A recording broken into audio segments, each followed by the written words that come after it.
Marla Souls, Carl Darlow, and you're watching Newcastle Fans TV.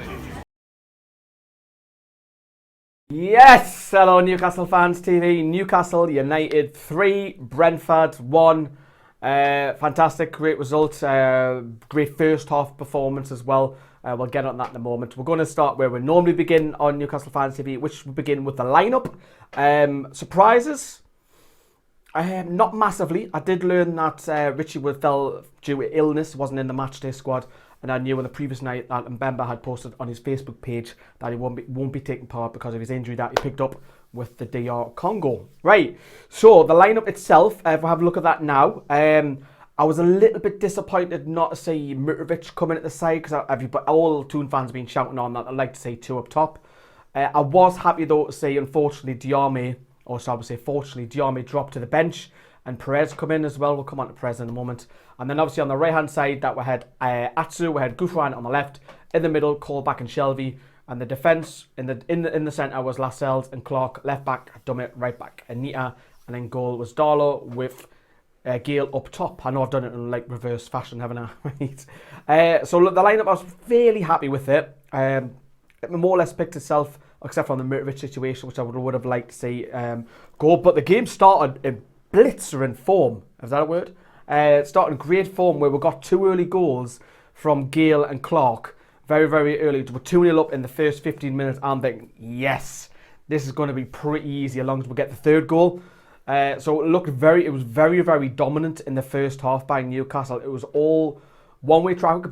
Don't get me wrong, Brentford fans, your support was fucking brilliant. Loads is there. Coming all the way from London, that is some credit. You had, I don't know, it was a 3,500, maybe a bit more. The only real chance, notably, that Brentford had was the Scott Hogan, which his header was free and he put it was over wide. And I know they had a drive in the second half. They had a drive later on in the first half, Brentford, which Darlow saved. However, it was pretty easy. In all honesty, Brentford disappointed us. I thought they would have offered a lot more. We got the third goal, which obviously Gale scored. Again, fantastic. He's now top scorer in the Championship. He's actually leapfrogged Hogan, who actually scored, and they scored pretty quick because obviously Gale tapped it in, and then only 2 or 3 minutes later they scored from a corner.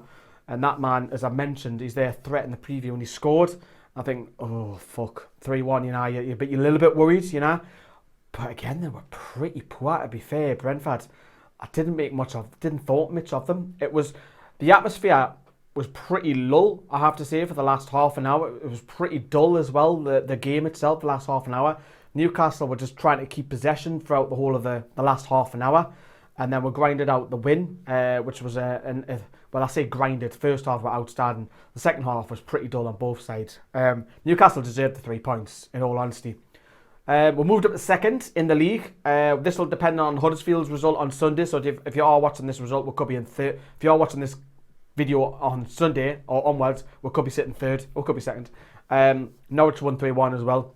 So it was a great win. I just want to pick up a couple of things that I do want to bring up. We're going to start negatively and then we'll turn it more into positives in a second. So negatively, this was Ayoze Perez's chance to shine for me now that Diarmé's on the bench, because I am expecting Diarmé to come back into the side on Tuesday. Perez was poor. I don't think it was shocking, but it was just all in all, he was poor. I don't know what it is. He's got talent, Ayoze Perez, and I like him. I really like him. He's young. Got great skill, technique. The Championship, I just don't know what it is. Maybe he just doesn't get enough time on the ball in the Championship, which shouldn't be the case, because I'll come on to the two midfielders in a moment. But he was poor. He didn't look up for it again. He didn't look like he was running around chasing things, So all in all, that position, it's starting slowly for Newcastle. That number 10 is starting to slowly become a problem. Not a big problem because we're winning games. It's just a small problem. Looking also, we're going to turn this into positives. I felt Jack Colback had a really good game. He had loads of space. Brentford allowed Newcastle to have, in central midfield in particular, plenty of room. John Joe Shelvey was outstanding. He was absolutely brilliant performance. He was picking the ball up, he was spraying it, but he was getting these Hollywood balls spot on this time. And he was passing it, and then he seen him dart forward, which I've been shouting on that he should be doing. You just need to get more goals in his game, and he was just fucking brilliant, man. He led by example, so to speak, even though he's not captain. Well, he was captain when Lascelles was substituted. Kieran Clark is another one who had another great game as well.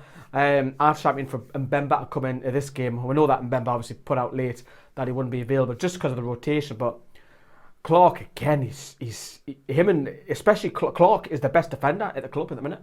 Who would have thought that? Not me, because we all think that, oh, you know, Kieran Clark's got a mistake and he's another Williamson, you know.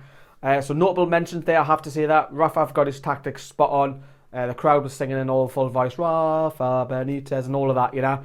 It's just an all around, it was pretty easy. Brentford fans, let me know what you think of your thoughts. And of course, you Newcastle fans, of course. Right, just something before I finish up. The competition winner was a young lad called Rob. He won the classic football shirts. He has won £50 to shop on the website. And if you do want to have a look at some other great things that they do on that website, there's loads of links in the description below. Have a look out. They do cheap deals and football boots and stuff. But what a win. What a win for Newcastle. Delighted. Easy. Moving on to Barnsley on Tuesday. That comes thick and fast again. More games. Adam Armstrong cannot play, we all know, but we'll do a preview on that nearer to the time. Right. Thanks very, very much for watching. If you're new to the channel, subscribe. Daily videos on Newcastle here. See you later.